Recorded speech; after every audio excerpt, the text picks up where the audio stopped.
Terry here with Notary to Notary, and in this video I want to talk about actually completing the loan closing. There was a question that a lot of the students in the program had as far as what you can say or what you can explain at a closing. So when you're doing a loan closing, there are a lot of documents in the standard package. Most packages are about 100 pages, give or take, and packages are going to vary depending on the lender or the title company, but for the most part there are standard documents in each package, like the closing disclosure or the note or the deed of trust, things like that. Now, when it comes to actually completing the loan closing, you're not supposed to explain the document. You simply give the title of the document and the purpose of the document, and then instruct the signer where to sign or what to fill out. So the best way to remember is we answer the what and not the why.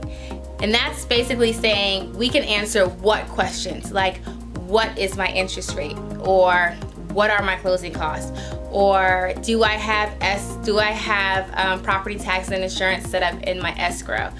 Things like that. You can show where it is on the page and then say this is what you're looking for. So they're saying, what is my interest rate? Your interest rate is 3.5%, and you can point to it on the closing disclosure, right?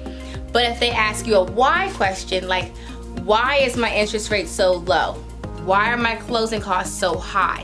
Things like that. The why questions you do not answer. So we answer the what, we don't answer the why. We don't explain. We simply point to the answer they're looking for, but we don't explain it. So a lot of times people will ask questions like, what is my appraisal fee higher than normal, or shouldn't my appraisal fee be lower than this? Or they may say, why are my closing costs so high? That's a common question. Why are my closing costs so high?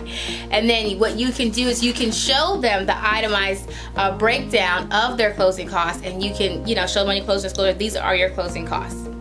But as far as why, you would then say we need to call your loan officer, so that way they can explain it to you what the why your closing costs are what they are, and they can see it, they can better explain it. So let's say, for example, they ask you, it's another why question they may say.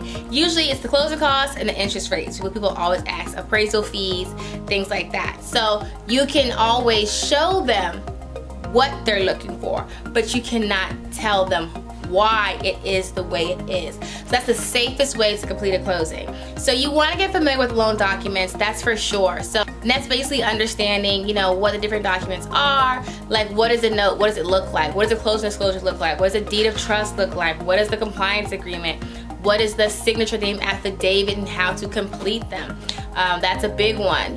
What's the tax transfer request form look like, what does a W-9 look like, what's the purpose. There's standard forms in every closing, and you want to be familiar with that. So that way, see what happens in a closing is the trick. So if you're completing a closing with a borrower and you have no idea what the documentation is, and you're just passing pages and saying sign here, one, the borrower is going to read the entire page. Now, there's nothing wrong with the borrower reading, but that means you're going to be at that signing so much longer than if you have known what they were signing. So say, for example, you have the note and you pass the borrower 3 or 4 pages and say this is your note, but you don't say anything. They're going to read that entire document, right? Or you can point out this is your note. You have 15 calendar days to make your payment. You can point out your first payment is due May 1st. You can point out the important things that they're looking for, and then pass it to them and say, make sure you sign on the very last page. Doing that simple walkthrough, or even if it's something like a signature name affidavit, you can give them the document and say, you're going to sign on this line, you're signing here that is your name. Let's see, what's another form that you would give a brief explanation. So basically you would read the title. What I do when I conduct closings, when I first started off, I read a lot of the documents, especially if I had a reader. That's what I call it, a reader. So no matter how experienced you are in loan closings, you're always going to have people who like to read. and they're going to read that entire package.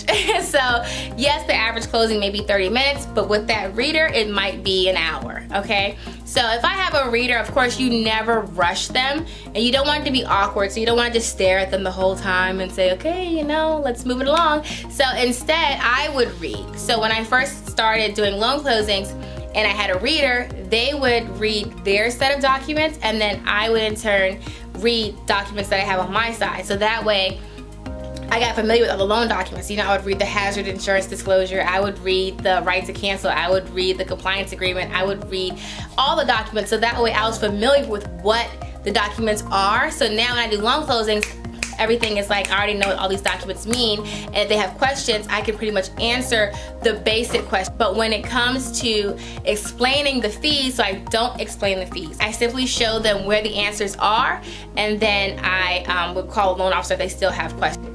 So now a lot of people are always worried about completing loan closings. They feel like they need to know all the paperwork, and you absolutely do not need to know every single document. That is not necessary. When I first did my loan closing, I had no idea what these documents meant. You know, I could read so I could get a basic understanding, and that's the one thing I definitely encourage you to do, is to read the documents and get familiar with them. But you don't have to know every single closing, and I guarantee you, there's always going to be a document every now and then that you've never seen before, and you're going to have to read it in order to explain it to the client. You know, this is a whatever this form is, and I need you to sign here. You know, there's no way to know every single page, because every lender, every title company is different, and they may have a different form they want filled out. So don't get caught up and, you know, worried about knowing what every single document is before you start doing loan closings. I always recommend just jump right in there. You know, take the trainings. There's a lot of trainings out there. We offer a training, notarytonotary.com. Get familiar with it. The only way you're gonna get really great at doing loan closings is actually doing loan closings. And I guarantee you, after like the third or fourth one that you do, you're gonna feel so much more comfortable. You're like, oh, this is even hard. I've done hundreds and hundreds and hundreds and hundreds and hundreds of closings. And now I do them like, I don't even really think about it. It's always just like, it's like second nature. I don't have to think about it. I already know what the documents mean. I already know the questions before you ask them. Based off of the document that I give you, I'm pretty sure you're gonna ask these set of questions, because it's what I always get. So I already have answers for you, you know? And that came from experience. No one was gonna teach me that. No one's gonna teach me all of the questions that I could possibly be asked, because you never know what questions you could possibly be asked. And there are gonna be questions, like every once in a while, very rarely though, I get a question that I have no idea how to answer, and I have to call the loan officer. But usually, it's something that I've heard before that I already know the answer to, things like that. So I definitely want to encourage you to jump right into becoming a signing agent. It's not as difficult as a lot of people make it seem. It's very simple once you learn it, and you can make so much money doing it that it's definitely worth the investment. So once again, we offer the training at notarytonotary.com. You can visit us there, follow us on all the social media platforms, and of course, subscribe to the channel. And until next time, happy signing.